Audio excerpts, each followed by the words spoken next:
This is Matthew Alford, a university lecturer in media and film. He wrote academic articles and did TV interviews, talking about how the government meddles in the production of Hollywood films. Apparently, organisations like the FBI, the US military, the CIA, and even the White House offer to assist in the production of Hollywood movies and TV shows. And in return, they get to make changes to basically make sure they look like the good guys.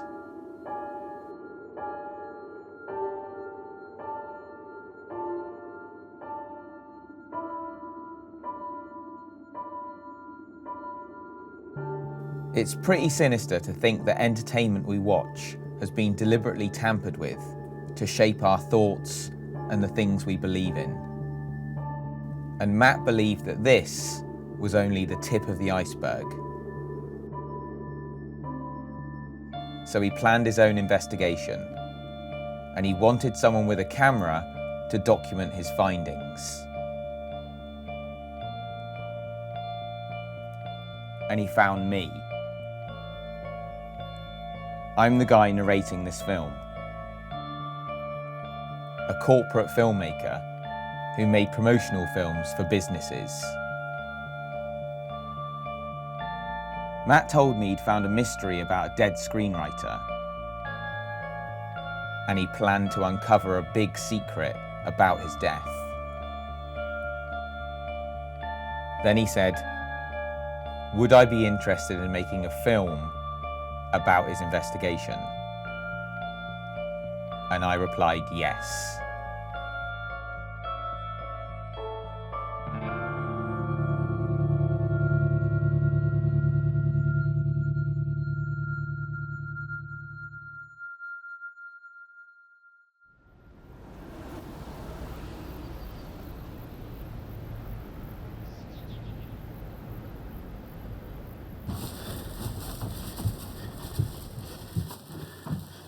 Let's go here.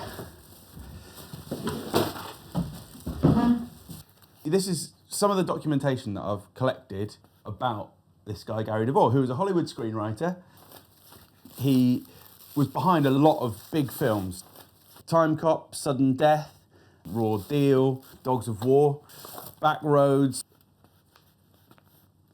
Gary's the beardy guy here, talking here to Arnold Schwarzenegger on the set of Raw Deal. Here he is working with Kurt Russell.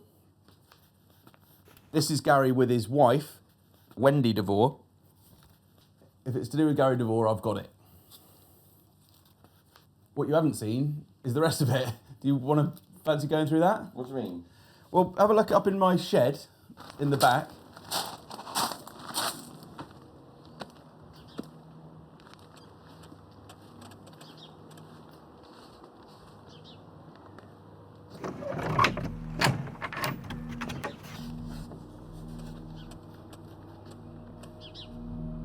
I think a normal person might have said, why is this guy staying up late every night, talking to strangers about an old murder case?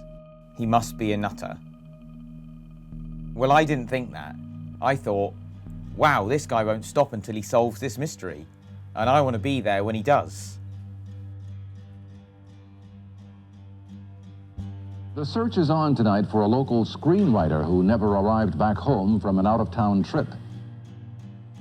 The Highway Patrol and the LA County Sheriff's Department have both been on the lookout for any sign of Devore's car, and so far they tell us they have nothing to report. So Gary Devore was driving home through the desert, and he disappeared. There was a huge search and a reward put out for information. $100,000 reward we are offering. You might think someone would be motivated to come forward. But zero. No leads, nothing. It's like Gary Devore simply vanished into thin air. 1 year ago today, Gary Devore disappeared, and the mystery of the missing writer remains. We looked at every lead that came in, and we're confident that we've done everything we can to this point. Still, police have few clues and no suspects. He was missing for 300 174 days before there was a big discovery. There has been a major break in the year-long mystery of missing Hollywood screenwriter Gary Devore. They found him beneath 15 feet of muddy water at the bottom of the California aqueduct. Devore lost control while on the 14 freeway and apparently flipped over the guardrail, landing in the aqueduct below. The police concluded that he died in a car accident, but Gary's wife refused to believe this. Devore's widow is making the TV talk show rounds, calling the death suspicious. In my own mind, feel that there is crime here. I do not feel that my husband drove off of this bridge.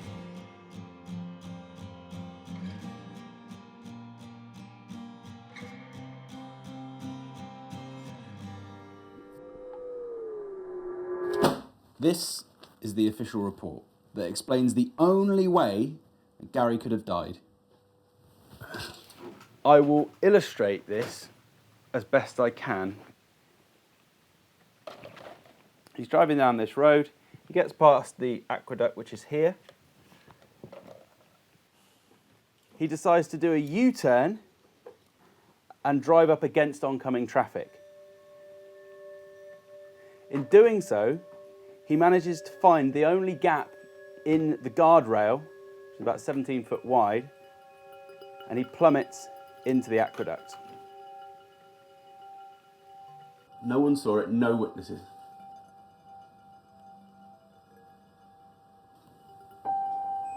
And when his car was found, why was his laptop missing?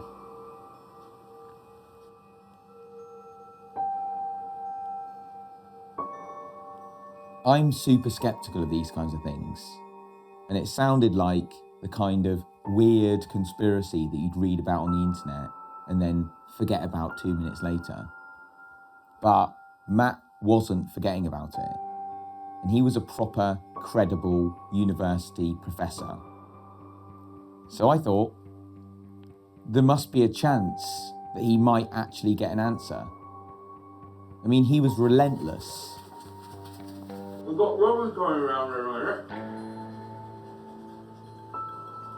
You're a bit worried about me. Hello, come in. Good to see you. You too? Matt, who is Robbie? Robbie is Robbie Graham. He's a PhD candidate at the University of Bristol. But Robbie worked with me on when we first did all the stuff to do with Gary Devore. Me and Robbie were talking on a daily basis about it for several months. We found out all the sort of initial stuff about the whole case. Yeah, we did. Matt and I started looking at it in 2008, Gary Devore case. And then we wrote an article on it, got a bit of that stuff in The Guardian. And then as time went on, I just, especially in the last few months, I think I've just started to feel a little bit uneasy about the case. You know, of course, you've received an informal or semi-formal warning from a CIA and DoD contractor who said to you, back off the CIA, you're going too far with this now. These people can and will ruin your life and come knocking on mine and your doors. I think that's a pretty sobering thought.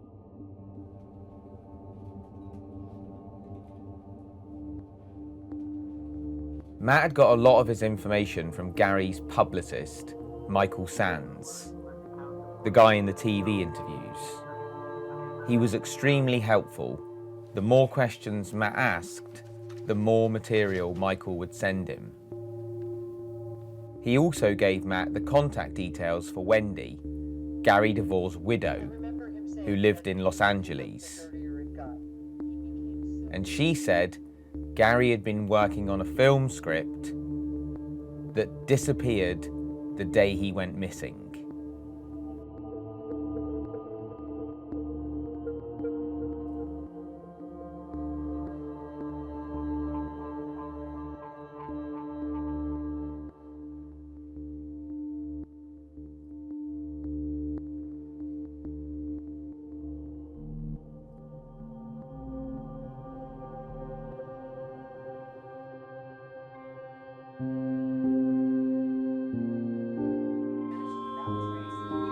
What are you thinking? I'm thinking about whether I can get an answer or not, just in the UK.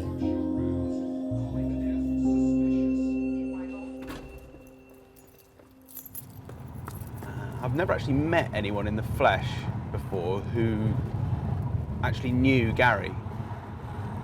So we are going to go and see John Irvin, who's a Hollywood film director, but also, rather happily, lives in England.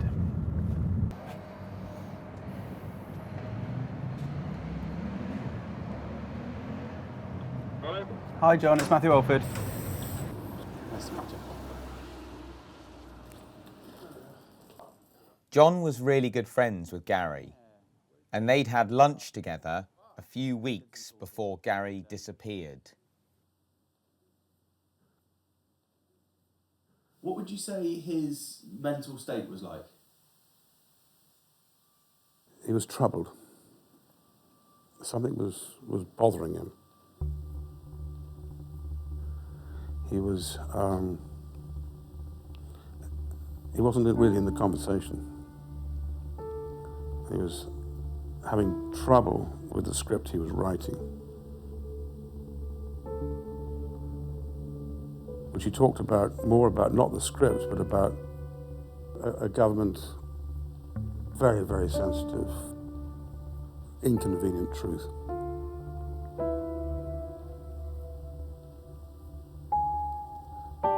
He was speaking more as a journalist than he was as a screenwriter. He was talking as an investigator.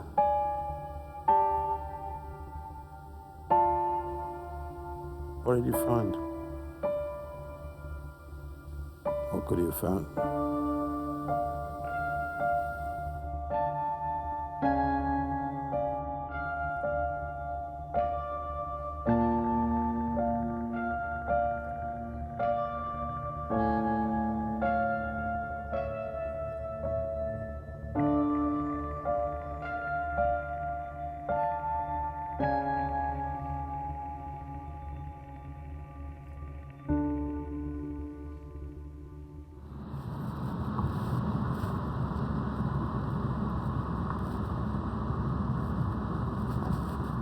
I'm just going to pull over in a second and show you something.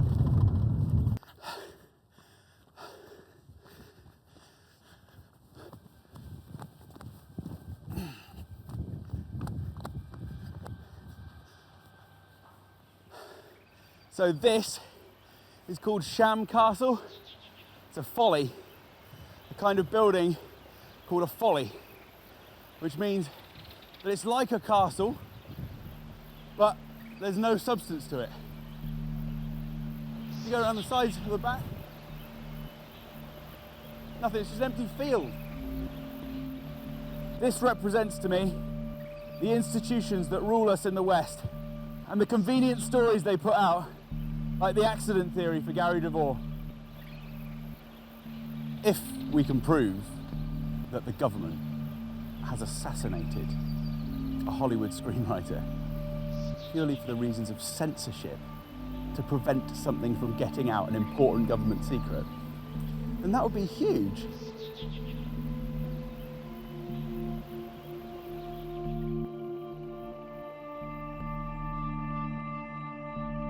I'd say he was definitely obsessed with the case. And under stress, juggling children and university, and there were some marriage issues.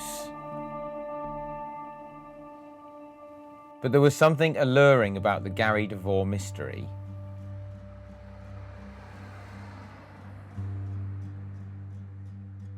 Yeah, we fly tomorrow night. So yeah, a bit nervous really.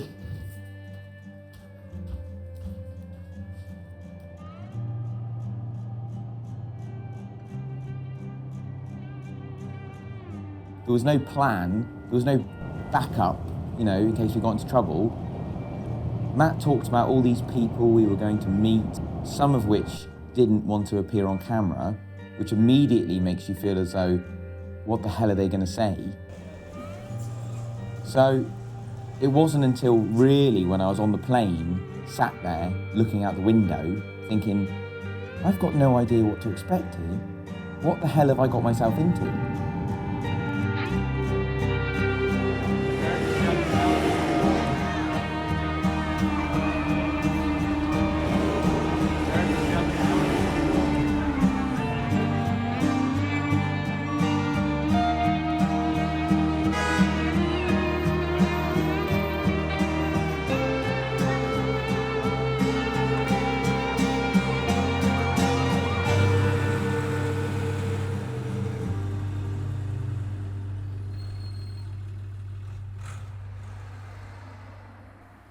Just trying to find Wendy's place where we're staying for a few days. Must be one of these. Is it?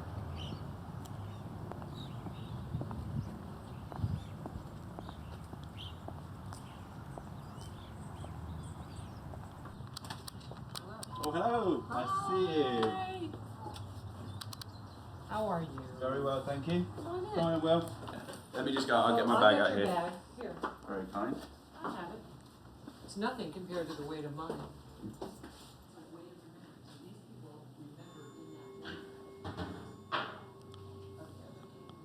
Wendy is brilliant.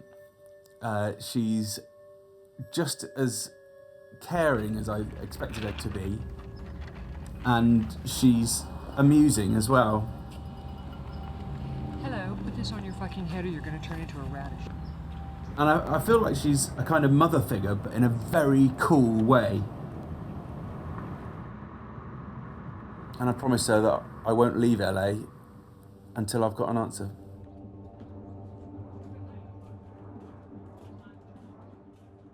Wendy was able to introduce Matt to people he couldn't reach in England. But only a handful of them would appear on camera, including Mike Dunn, a TV producer who made a film about Gary's story, and actress Claudia Christian, who had been married to Gary for 3 years. Gary was a hothead politically, I mean, and he certainly had his opinions. I think he thought that everything was a giant chess play by, you know, the higher-ups politically, that everyone was a scumbag to him. You know, every president was a liar and every politician was an idiot. He was also kind of obsessed with he had buddies with the CIA, and he was obsessed with the whole special access. Gary's writing a screenplay that involved the government. You know, did he get information from sources, you know, within the government, and maybe somebody slipped him information he shouldn't have had, and that's when he died. Writing and researching that particular story.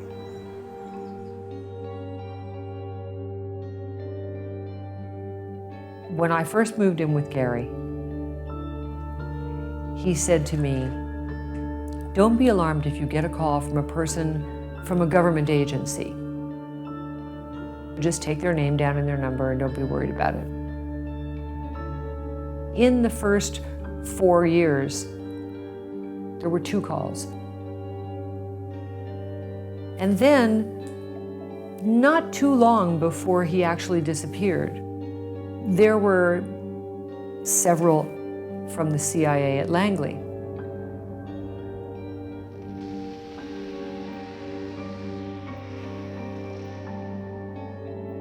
Gary was writing about CIA activity, US government activity, and he was taking a trip so that he could polish the script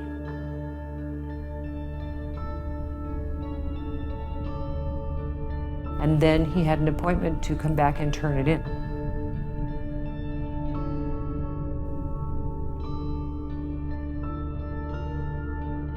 The last time I spoke to him was at about 1:15 in the morning. I said, "I'll wait up for you," and he said, "No, don't do that," which was really strange. And I said, "Gary, are you all right?" And he said, "I am pumping pure adrenaline here." And I said, what, are you okay? And he said, I'll see you later. I never heard from him again.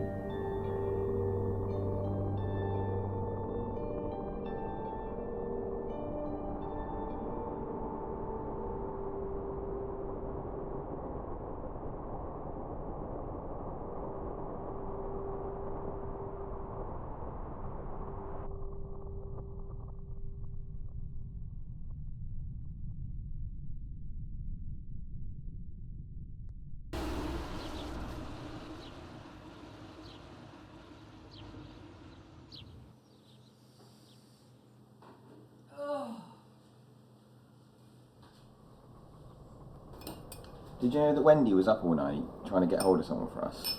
Yeah, Frank Ford. Really important. I've got a picture of him here.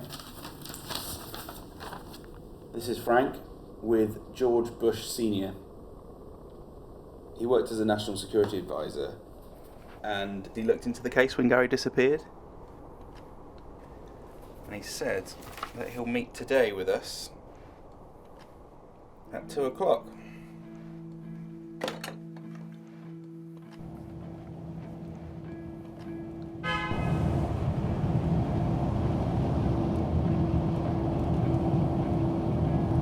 Wendy was saying last night, Will, that Frank's putting in so much effort to come here when he's extremely ill that maybe he's coming to say something more than he said before.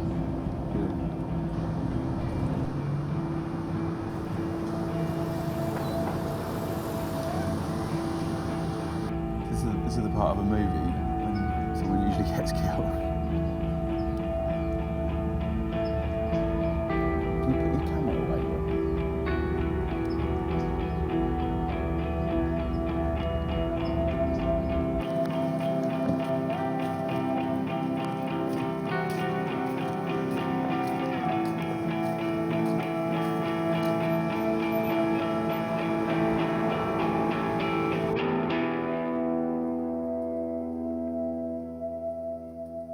Can you tell us a bit about this, how sensitive your roles have been and your kind of classification? Well, I handle briefings for government officials, and I have the highest level of security clearance that a person can obtain within government.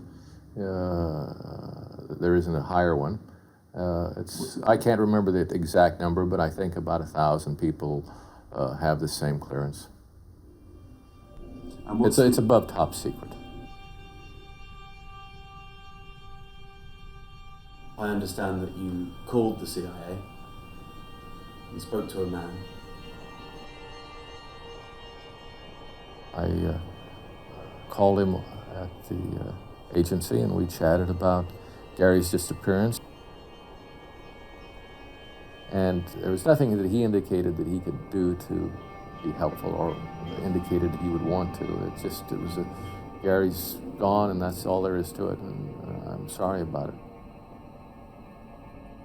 It was a strange conversation that I had. I think the most strange thing about it was he'd told me to go look at a website, and I went to it. It was all in pornography. I mean, everything in the entire world was in there. I mean, very strange.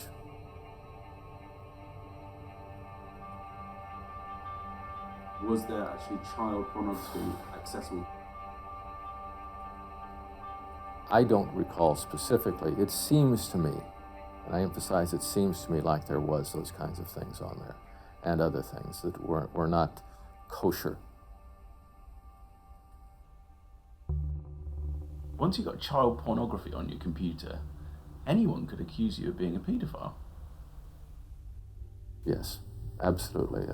It's a way of getting leverage on people to get them to do what you want. You know, but that's not an uncommon thing.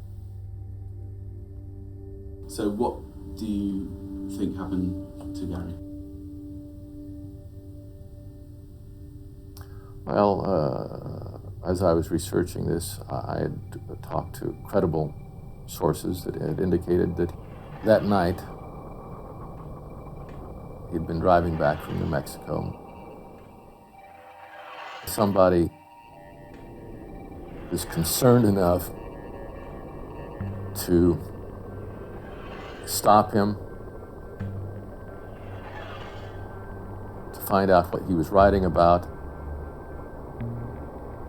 and then to find out who knew about it, if anybody. So I think you have to determine what you will from that knowledge.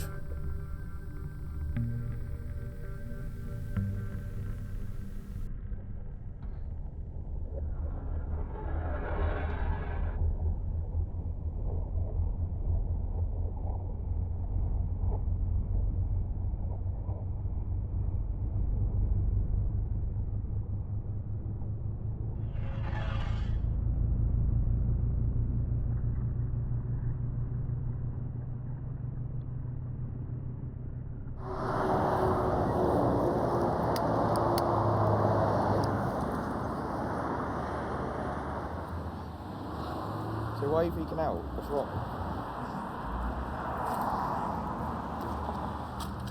There's something I haven't told you. What do you mean? I know what Gary knew.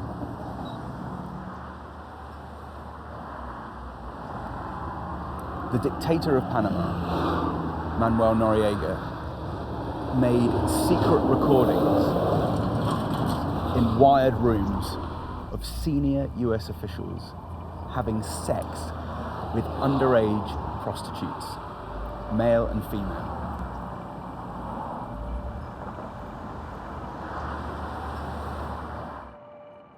One British newspaper commented on this, and the story was then buried.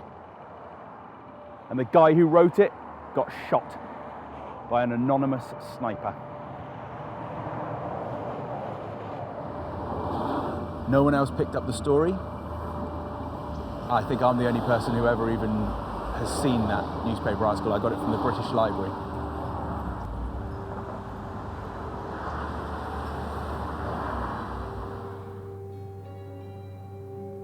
If Gary planned to reveal a paedophile ring in the US government, then that might have been a reason for someone to bump him off and make it look like he died in an accident.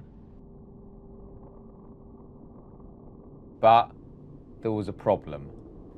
To be able to prove an assassination, you've got to be 100% sure that that person is actually dead. And Matt wasn't sure. Because every single person we met had evidence that supported a completely different theory.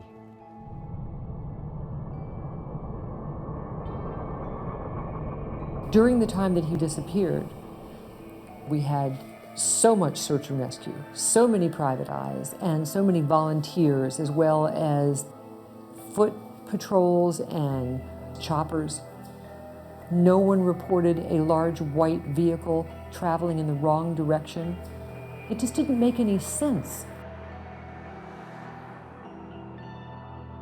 Wendy told us about how big the search was. What can you remember about it? I immediately went up to the house, and there was a lot of people there, a lot of activity, and we started calling every jail, every hospital, along the route that we knew he was last on. And we would ask, do you have a John Doe with an odd right pinky finger? Because he never fixed his finger that he broke. That's how we would have them identify him. The remains are wearing clothing that is consistent with what we knew Mr. Devour to be wearing on the day that he disappeared. Why were his hands cut off?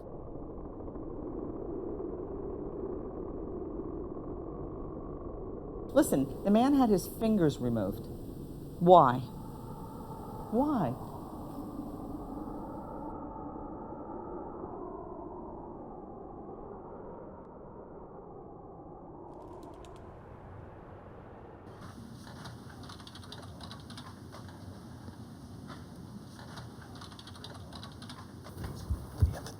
pinky finger, right? It's about the most obvious identifying mark that anyone can have. But when the body was discovered, no hands at all.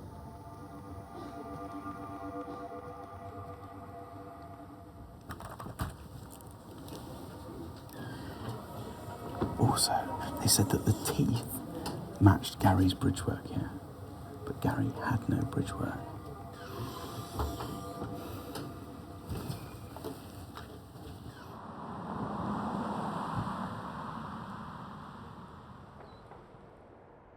Until you go through something like this, having someone that's part of your life disappear and then having the evidence that's come out, it's hard.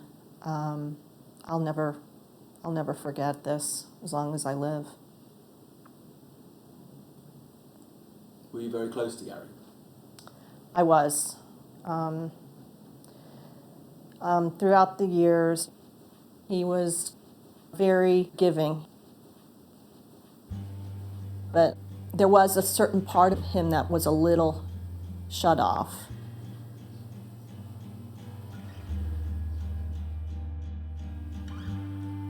He felt that writers in Hollywood weren't appreciated enough.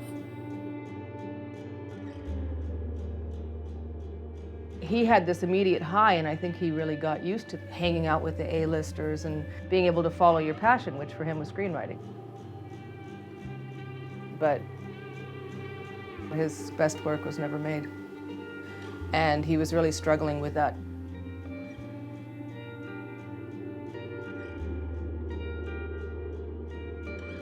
It sounded more and more like Gary was becoming increasingly frustrated with Hollywood, not being able to write what he wanted, and sometimes not even getting the credit for his work. Early in his career, he got his name in the credits, but then Hollywood turned to him for quick 1 to 2 week punch-ups on somebody else's script, and he never got the credit for it.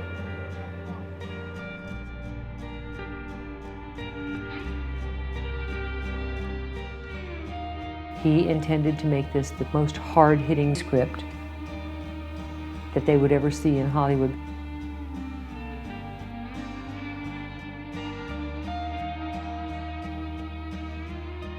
If Gary was told to abandon his film, it would have been years of writing and research for nothing. Maybe that was too much for him to take. Maybe he said, "You can take the script, but in exchange, I want you to help me to disappear."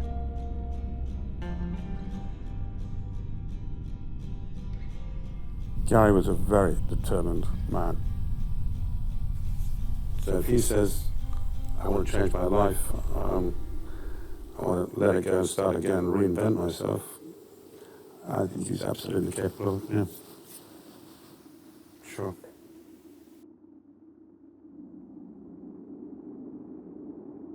There's certainly situations where what they will do is change your name, change your location. You have to break all family contacts forever, all your friends that you've ever known, your children, et cetera, et cetera.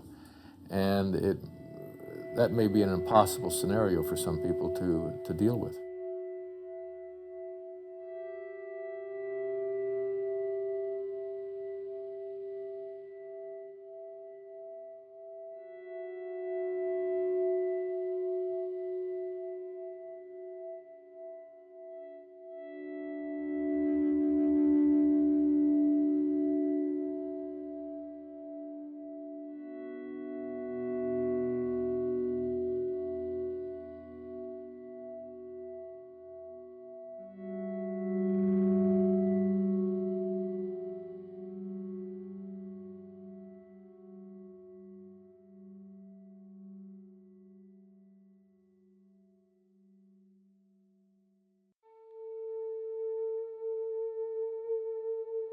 At my daughter's graduation from law school, the day that the graduation took place, a woman who worked in the administration office, came up to me at the graduation.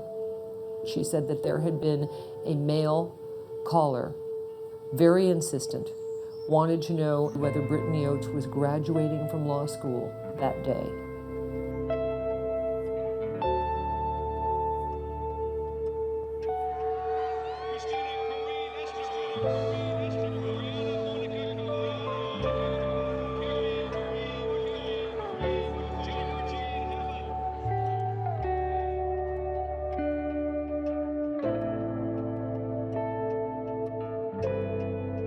I think he wanted to know if what he had done had caused such havoc that she was not graduating.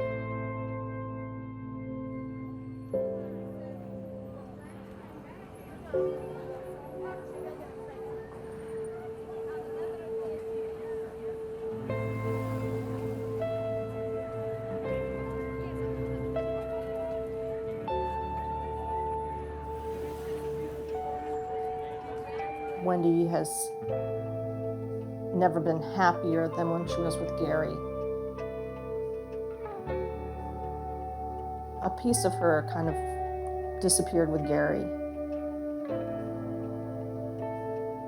It's constantly on her mind. And for Wendy, who is such a good person, and she's so in control of everything, that not to have this closure in her life, it haunts her every day.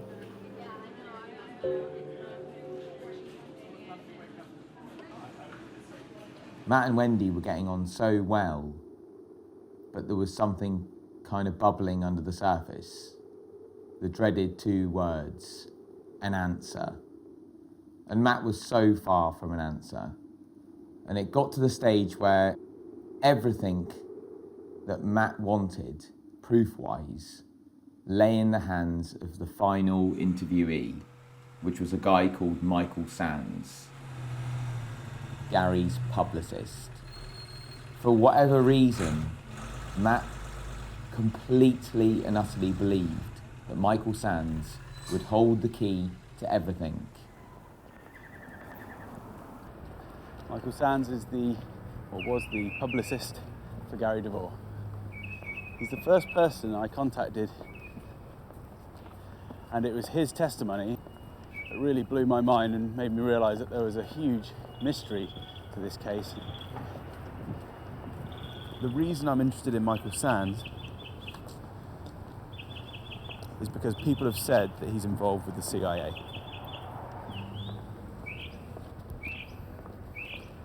Know how we get in here, really.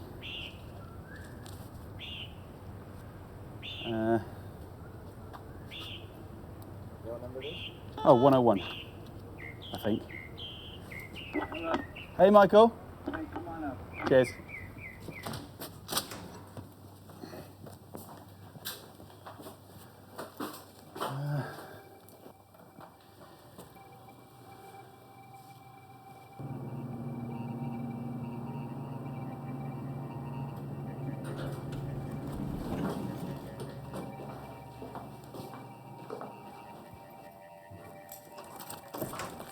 Michael Sands, good to meet you. Nice to meet you. Come on in.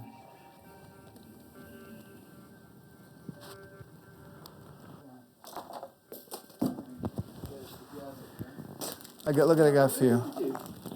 I got these packs here. Oh, shit, sorry. Right, what is it? Oh, buddy, we need some of Yeah, okay, here, listen, here. I gotta show you some stuff. That's me there. Oh, brilliant. That's from 1970. Here I am here. I was all over the world doing stuff. Working government service. Working for the government whilst being a model? Yeah, an actor, yeah. And what were you doing for the government? Just different stuff. Here. Is that incredible? Yeah.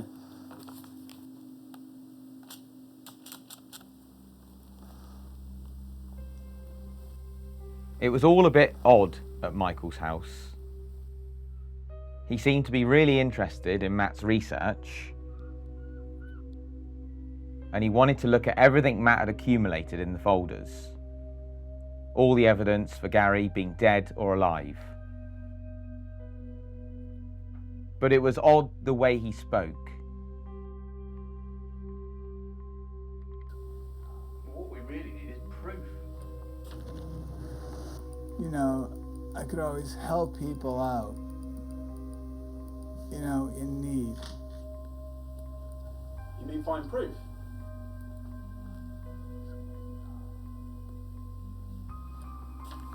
And then there was an odd phone call. What's up? Hello? Hello?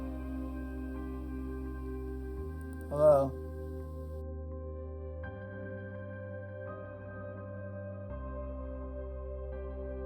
And the meeting came to quite an abrupt end. Yeah, that's all right.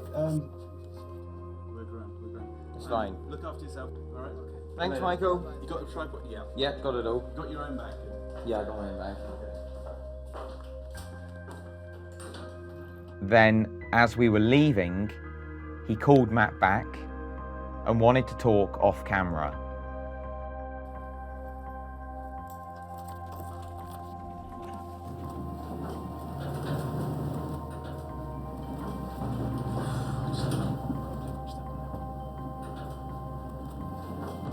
I mean,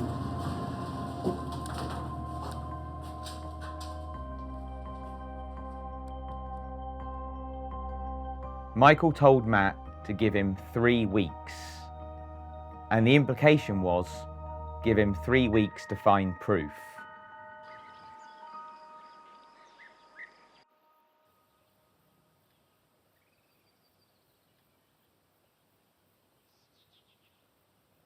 I'm sorry, I don't have an answer for you.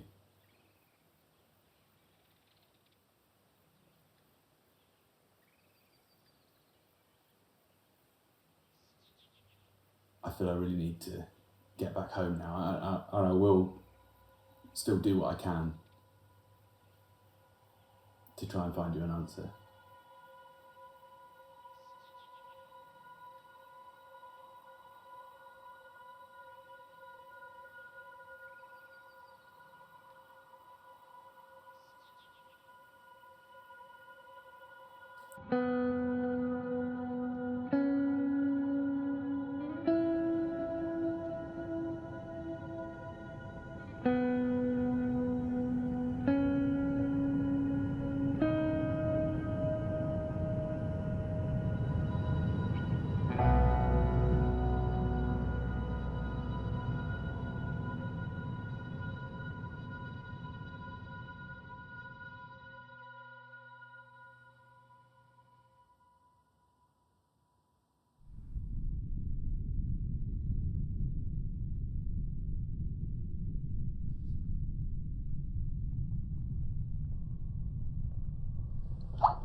Your video feed's not working. No good? Don't worry, it's fine. I know it's only been a few days. We're going to start editing the film soon. I wanted to get an idea of what you might find out. You have to be careful what you pick and choose. I mean, really. If you choose the wrong stuff, you're screwed. The agency, I mean, they're tied to everything. They really, really are. I don't think you have to worry. I mean, we're putting it in the film, not you. Anything you could find out would really help. Believe me, they can make life really miserable for you, for me. They give you that knock at the door.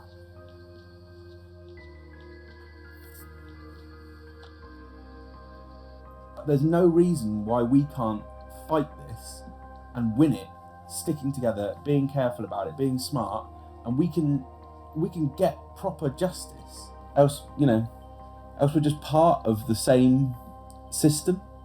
You must believe that they should fight for the right things, for people that you knew. I'll help you. Thank you. Well, I'll leave it there. I don't want to push you too hard. We'll be in touch. I'll talk to you soon. We really appreciate that. Thanks. All right. Thanks.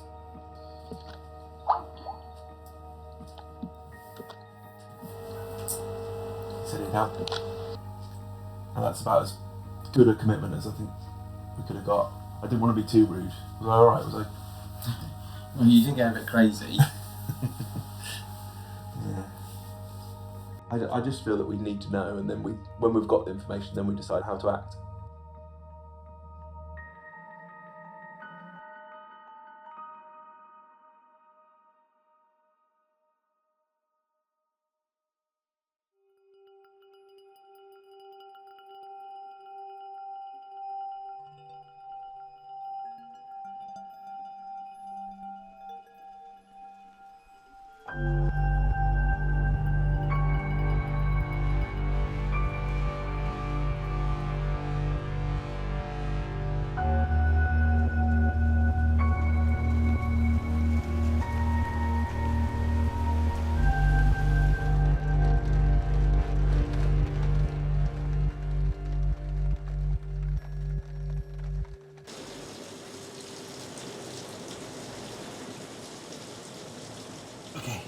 Right. So what happened to Michael Sands? Okay, so this is the supermarket. So the aisles are like running this way, like that. The deli counter is here. Michael Sands comes in here. This is like the entrance. He goes up to the deli counter, eats some meat, chokes, collapses, dies. Don't know exactly what happened because there's no CCTV camera around in the store at that point. Okay. Sorry, what was the CCTV camera? There wasn't coverage of the entire store by the CCTV. I called the supermarket about it. It's just what happened. Okay, one more time. Hey? Can we do that one more time and you be slightly more into it? No. I just don't believe you wouldn't think it was suspicious.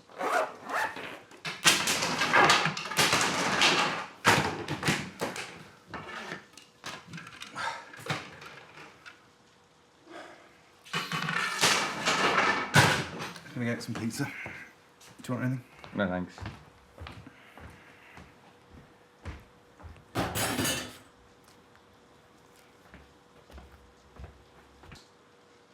It's another suspicious thing to add to the list of suspicious things that's happened. But having all this should spur you on. All the suspicious things in the world can be added up, and it can still not mean anything. Yeah, well, I just don't believe you would have said that 3 months ago, or a year ago, or 2 years ago. Why didn't you say that when he opened the book on Gary Devore?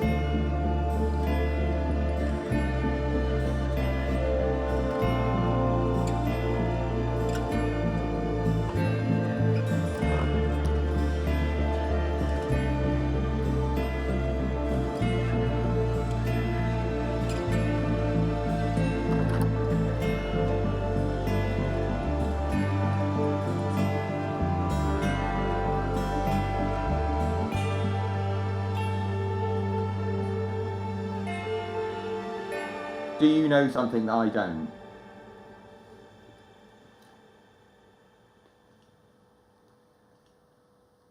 I don't know anything, no. I don't know anything that you don't.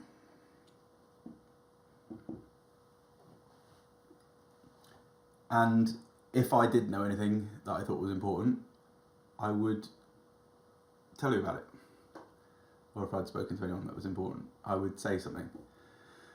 But there's nothing that I can say to you of anyone that I've done anything with that is anything relevant to this production.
Because I like to do the interview like this. What have you been doing since I last saw you? Well, I've just been living a normal life, really. Just enjoying my life. And has anything happened with the case? Well, I do have a clear statement about the case, which is why I wanted to go on camera for this last time, which is to say that Gary Devore did not die in a car accident in 1997. He was not the victim of a car accident. How do you know this? And that really is all I have to say, and all I will ever say publicly about this investigation or about this case. How do you know this? It's become very clear. Why are you dressed up as a clown?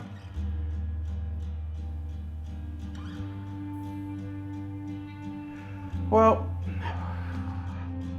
look, let me put it like this. I want people to consider the possibility that this film that we have made is just a piece of entertainment. The reason I asked you to come back here today is that I want to destroy my credibility in this film, on this project, and about anything to do with Gary Devore.